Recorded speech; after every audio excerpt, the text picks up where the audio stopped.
Donc en 1975, dès que je savais que j'étais allergique au tabac, voilà, donc à ce moment-là, eh bien, on a commencé une désensibilisation spécifique qui a été très efficace.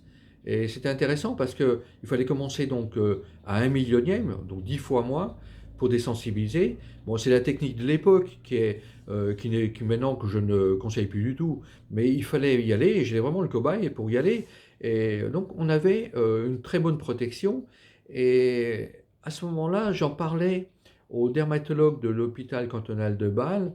Et là, il y avait le professeur Roufly et le professeur Chouply. Voilà. Donc, j'avais surtout de contact avec Roufly.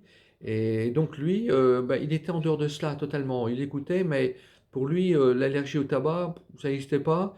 Et puis, l'industrie du tabac en Suisse était très prépondérante dans l'environnement. Et j'étais toujours donc dans un environnement extrêmement enfumé. Et voilà, et donc à ce moment-là, toujours corticoïdes, il fallait trouver une solution. Donc on commence la désensibilisation et on continue. Et à ce moment-là, donc j'allais en faculté de médecine le soir après mon travail en labo.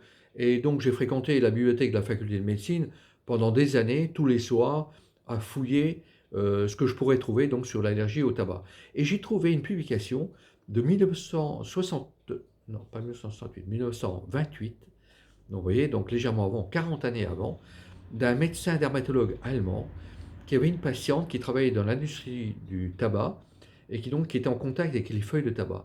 Elle avait une dermatite au visage très sévère. Il a testé avec des extraits de tabac, elle a vu qu'elle était allergique, il a vu qu'elle était allergique au tabac, mais il s'est permis de faire un test avec une goutte de nicotine très diluée, et la dame a développé un choc anaphylactique.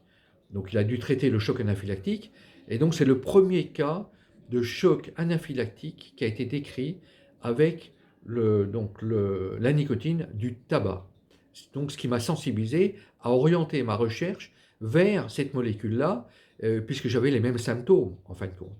Et ce qui reliait également au fait que le dermatologue de Belfort en 1939, qui prescrivait une solution d'adrénaline pour la dermatite de mon père, rejoignait en fin de compte le traitement de choc utilisé par Kahrenberg en 1928.